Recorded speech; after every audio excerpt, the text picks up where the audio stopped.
চুক্তি ইন্টারিম সরকার নির্বাচনে ঠিক 3 দিন আগে করে গেছে, যেই চুক্তির মাধ্যমে এই বাংলাদেশের মানুষকে মূলত ভাতে এবং পানিতে মারা হচ্ছে চলে।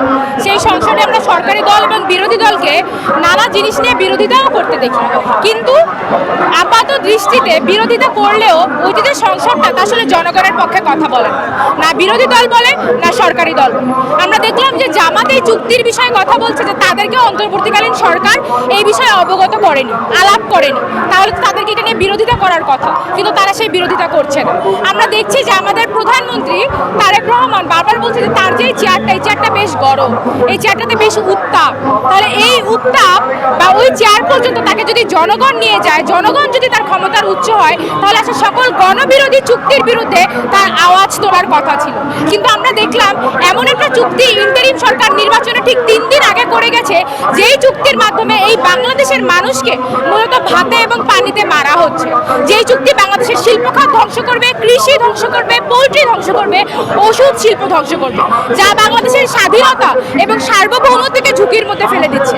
আপনারা জানেন যে তথাকথিত অভ্যুত্থানের ক্যাপ্টেন হাসনাত আব্দুল্লাহ কথায় কথায় এই দেশের জনগণকে স্বাধীনতা এবং সার্বভৌমত্বের সবক দেয়, কিন্তু যেই চুক্তির মাধ্যমে বাংলাদেশের স্বাধীনতা এবং সার্বভৌমত্বই প্রশ্নের মুখোমুখি হচ্ছে, সেই চুক্তির বিরুদ্ধে তারা কেউ কথা বলছে না। প্রশ্ন হচ্ছে কেন বলছে না?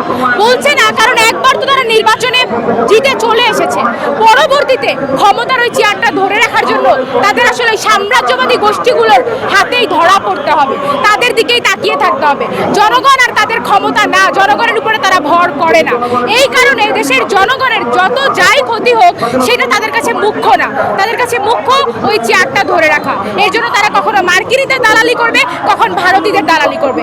আপনারা জানেন এই যে সরকার বর্তমানে, সে অন্তর্বর্তীকালীন সরকারের নানা বিষয় নানা ধরনের দ্বিমত করে থাকলেও সেই অন্তর্বর্তীকালীন সরকারের পররাষ্ট্র যে উপদেষ্টা ছিল খলিলুর, তাকেই কিন্তু বর্তমান সময় পররাষ্ট্রমন্ত্রী বানানো হয়েছে, এবং এই খলিলুরই কিন্তু অন্যতম নেপথ্যের লোক যে দেশ বিক্রির এই চুক্তিটা করে গিয়েছে।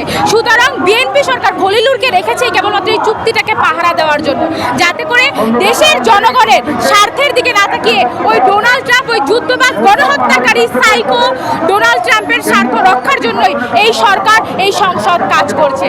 তার বিরোধিতা করেই আছে গণতান্ত্রিক ছাত্র জোটের পররাষ্ট্র মন্ত্রণালয়ের সামনে এই বিক্ষোভ সমাবেশ চলছে।